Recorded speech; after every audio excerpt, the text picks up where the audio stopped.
those I had are withered or vanished clean. Yet there are bright tracks where I have been, and there grow flowers for others' delight.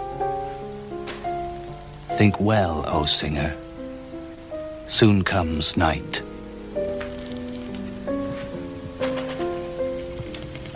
I never had chance to work, for when a boy, small day was mine. Bedtime too soon came by.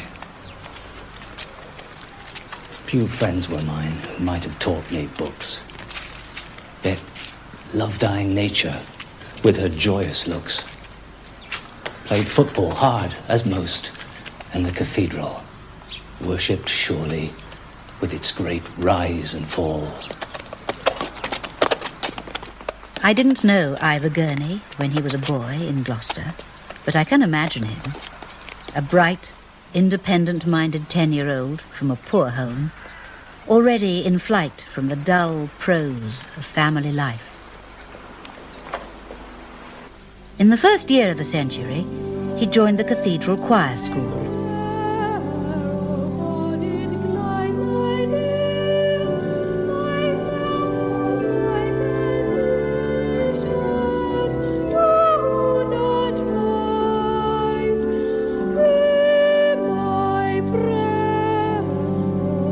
Music seemed to be mirror of life.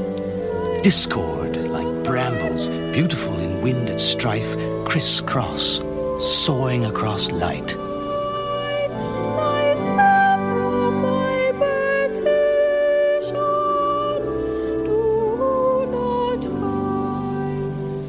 By 17, Ivor was both playing and composing, though he had not yet started writing poetry. That was to come, was fermenting within him.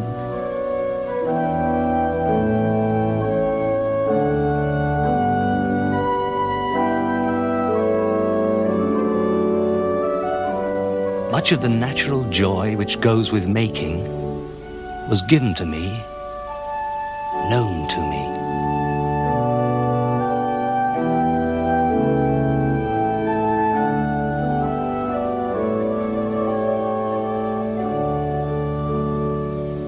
In those days, the countryside lay close around Gloucester City, and it stole his heart. There was such beauty in the dappled valley as hurt the sight, as stabbed the heart to tears.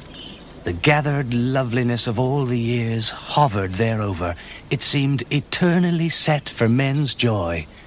Town, tower, trees, river under a royal azure sky, forever up-piled with snowy, towering bulks of cloud. The wide-banked Severn ran as a silver thread through all his dreams, and the little lost riverside villages where his friends lived, Framilode, Maysmore, Minsterwork, rang in his mind like bells, even in his later clouded days.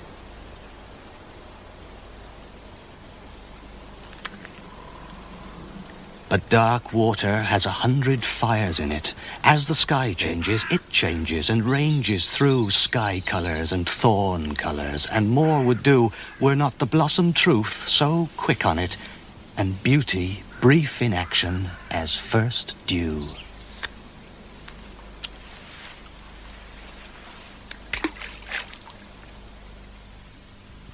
To his family, there was something odd about Ivor. He would disappear, sleeping under the stars, or at friends where he would appear unannounced at any time of the day or night. His indifference to his personal appearance was breathtaking, and he seemed unable to sit down to a proper meal, but preferred to go without for long periods, and then suddenly consume great quantities of apples or buns. Yet his talent was clear, and in 1911 he entered the Royal College of Music in London, where I first met him. Nine on the clock, wake my lazy head, your shoes of red Morocco, your silk-red gown. Rouse, rouse, back thy belly from your high bed,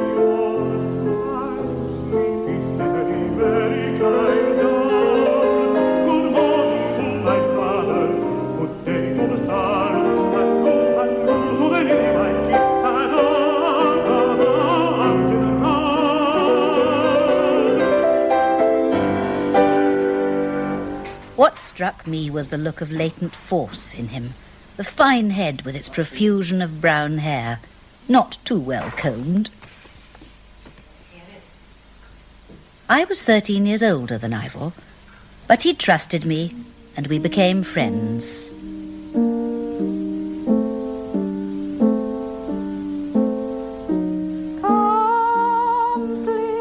No. I've changed that. People have suggested that we were in love, but I only gave him the sort of affection he had missed at home and help in his career. In London, he wrote his first beautiful song cycle, settings of Elizabethan poems.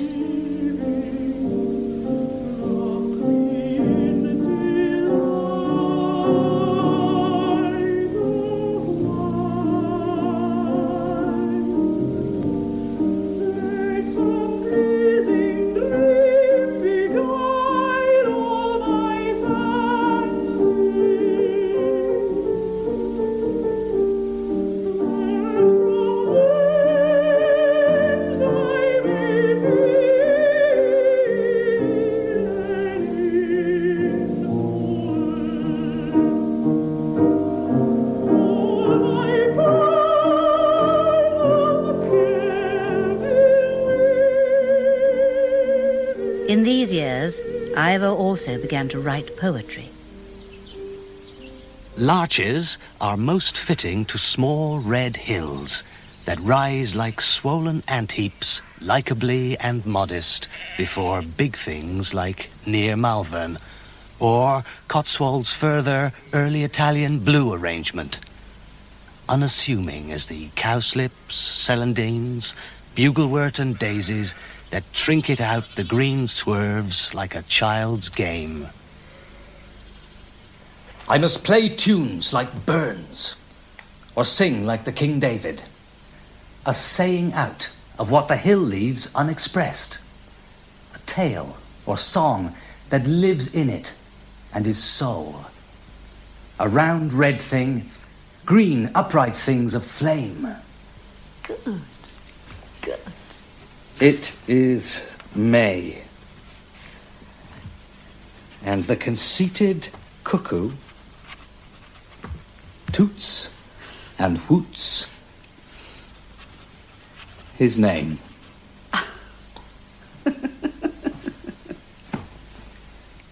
Like the work of medieval craftsmen which surrounded his youth, his poetry has its sweetness, but also sharpness and severity, or what he calls patterns of earth sense strong, something of the gargoyle against the flying cloud.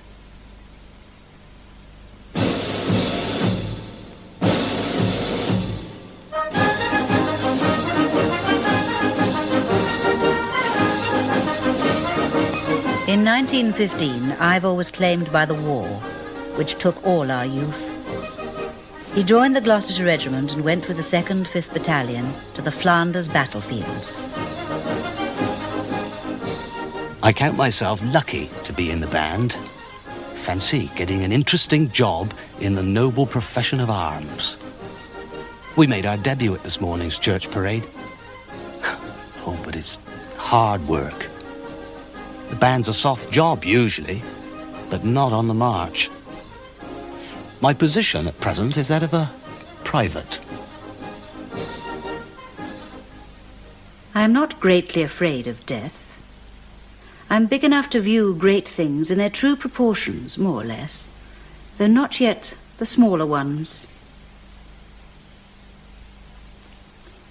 I find writing very grateful and comforting to the mind, and to praise one's own country makes it not less joyous.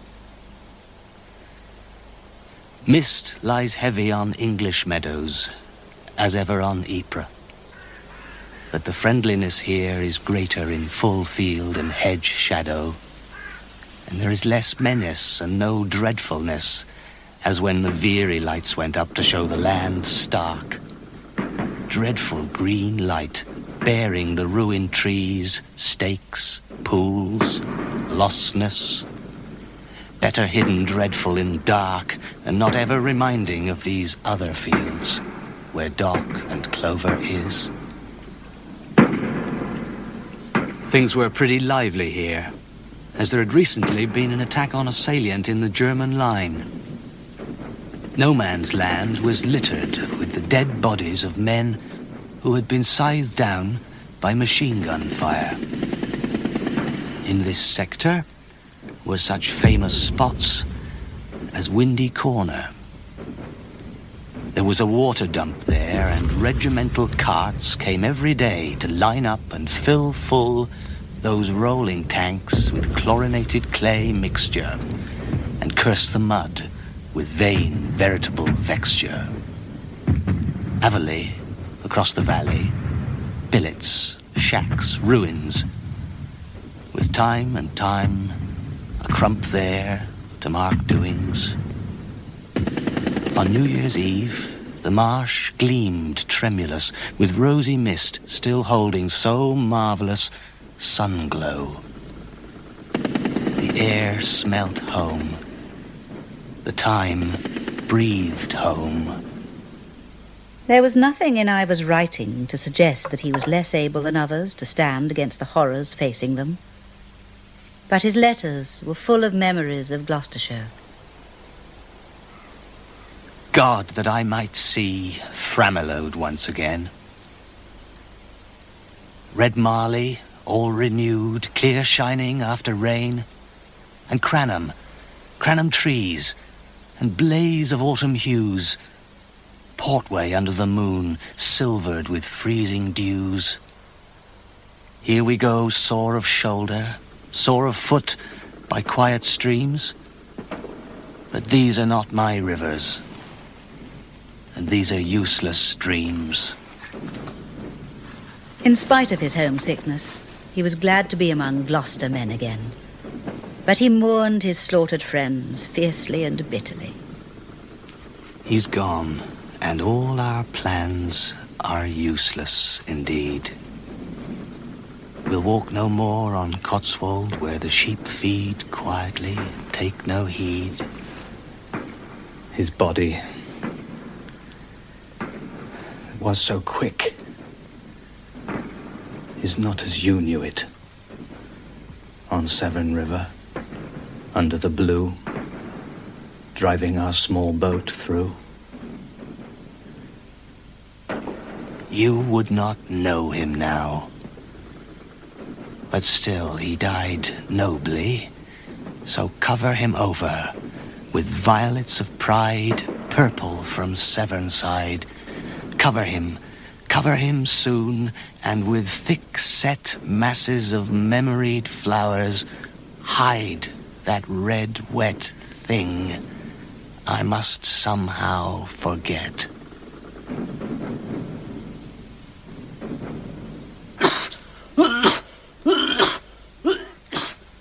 In 1917, Ivor was slightly gassed and sent back, to his great delight, to a hospital in Scotland, where he seemed to recover, though his digestion was beginning to worry him. I'm not quite sure whether the gas has not slightly aggravated my ordinary thick-headedness and indigestion. There's no blooming music in my head. I'm frosted up.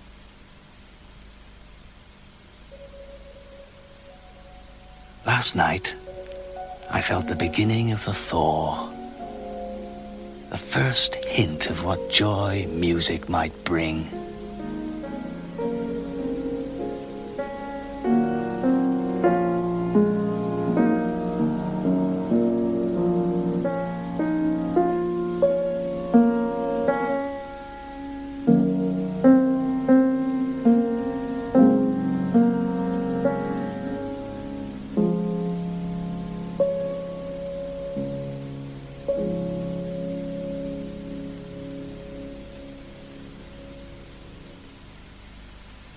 Ivor had composed a little, even in the trenches, and had written so much verse that we were able to publish a small book under the title of Severn and Song.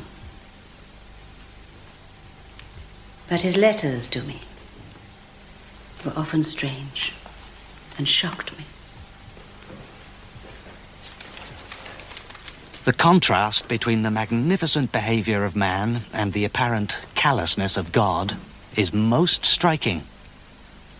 His debt to Europe, to the world, is very great. The following year, Ivor was discharged from the army. He was described as shell-shocked, whatever that may mean, and he tried to commit suicide, writing, "I know you would rather know me dead than mad, but I lost courage." Eventually we got him back to London, and he started working again. The next 3 years saw an enormous creative outpouring.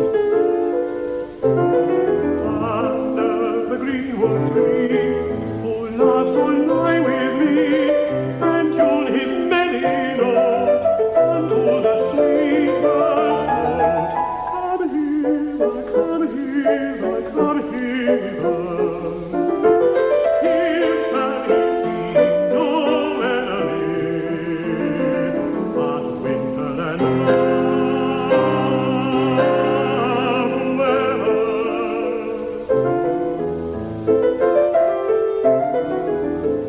Does ambition shun and loves to live in the sun, seeking the food he eats and pleased with what he gets?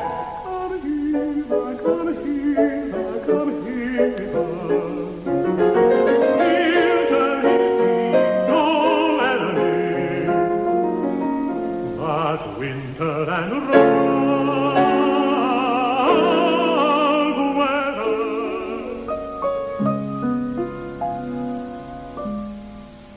Into my heart an air that kills from yon far country blows. What are those blue remembered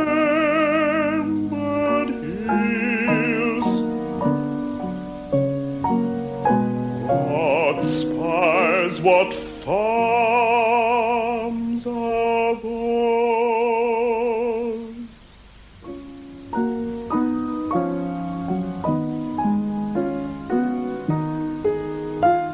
Ivor rejoined the Royal College of Music and composed nearly 200 songs, including settings of poems by his contemporaries, the Georgian poets, A.E. Housman. But we were worried about him. He was too bright, too frantic and unfathomable, as though he was fighting against some secret fear, as indeed he was. He went back to all his old habits of irregular, compulsive eating, and he would disappear for weeks on end, wandering about the countryside like a tramp. Yet at that time he was writing some of his finest poetry. Goodness freed at the last, but out of London, West Country. Songs, other work passed from my hand, walking, making, living on small riches, but friendship helped me. With poems or music to sketch on the great Roman-trod hillsides.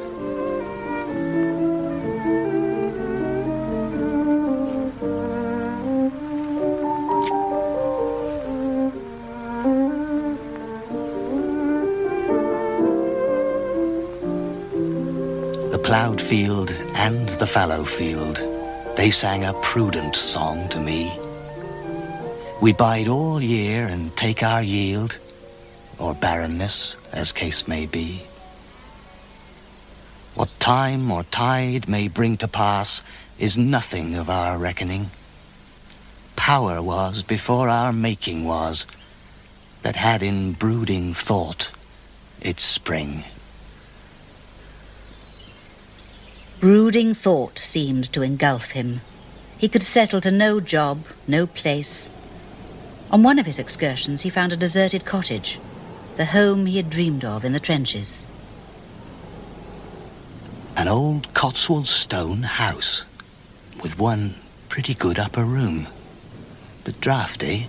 The garden was long ago a ruin, and weeds grew in it. There are 2 square places in the roof, which will need stopping. He wanted to rent it, but that turned out to be impossible. Ordinary life had become beyond his grasp. The quality of his music began to tail off, and the tone of his poems to change. He imagined himself persecuted by man and abandoned by God, and a deep anger and melancholy took hold of him.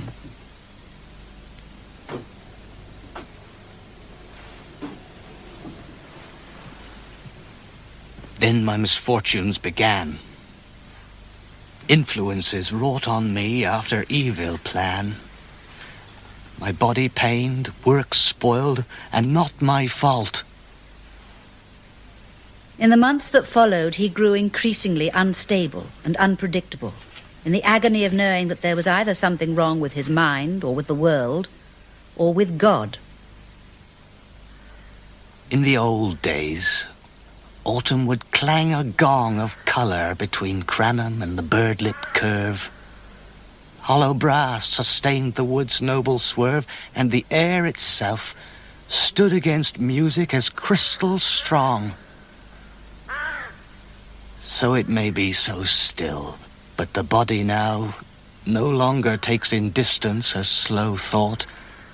Old man's beard may be tangled, in black hedges caught, but the body hurt, spirit is hindered and slow, and evil hurts me past my Maker's right.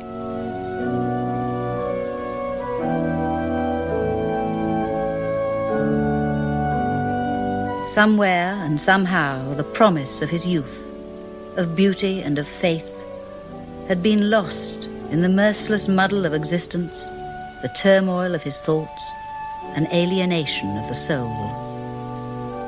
The amazed heart, he wrote, cries angrily out on God. Oh, why were stars so set in heaven to desire greedily as gluttons do, or childish trinkets? May death make even so rough and evil as we go through? He began to have delusions, to believe that wireless waves were being used against him. He refused to go to bed, or take medicine, or eat. He flew into violent rages and threatened suicide. Electrical tricks were being played on me of a bad kind. My attempts at work were often spoiled. I worked still, but such wickedness at night was terrible. I went out time after time for death. I drank much, not really too much tea, smoked much, ate as little as possible, did gymnastics, digging. I used an enema. I washed my body every morning. The harm of such a life was small. I applied many times for permission to carry a revolver or poison at the local police station. Come quiet. An appeal is made for justice or trial or to be allowed to die. We don't want any more shouting, sir. Come along quietly with me, please. Many times daily has the writer prayed for death and asks that his pain may be ended.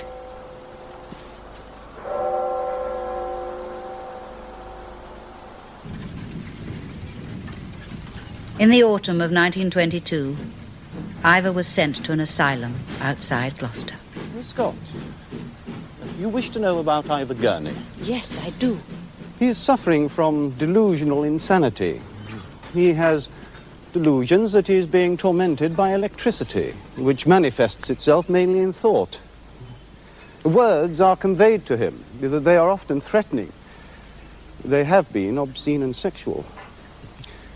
He sees things when he is awake, faces that he can recognize.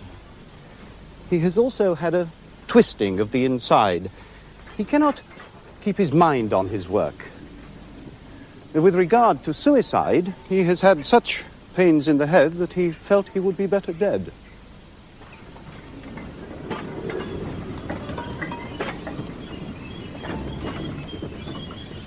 And I am merely crying and trembling in heart for death, and cannot get it, and gone out is part of sanity. There's dreadful hell within me, and I am praying for death, death, death. Ivor longed to return to his beloved countryside. I'm afraid there is no question of him leaving here.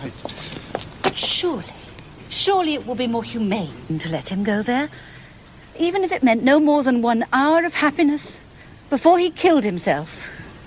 Certainly not. I mean, such thinking is totally against any... But the authorities couldn't look at it that way. Ivor spent the rest of his life in mental institutions. What evil coil of fate has fastened me, who cannot move to sight, whose bread is sight, and in nothing has more bare delight than dawn, or the violet, or the winter tree. He perished, one may say, from the merciless intensity of his spirit. Only the wanderer knows England's graces, or can anew see clear, familiar faces, and who loves joy, as he that dwells in shadows. Do not forget me quite, O Severn meadows.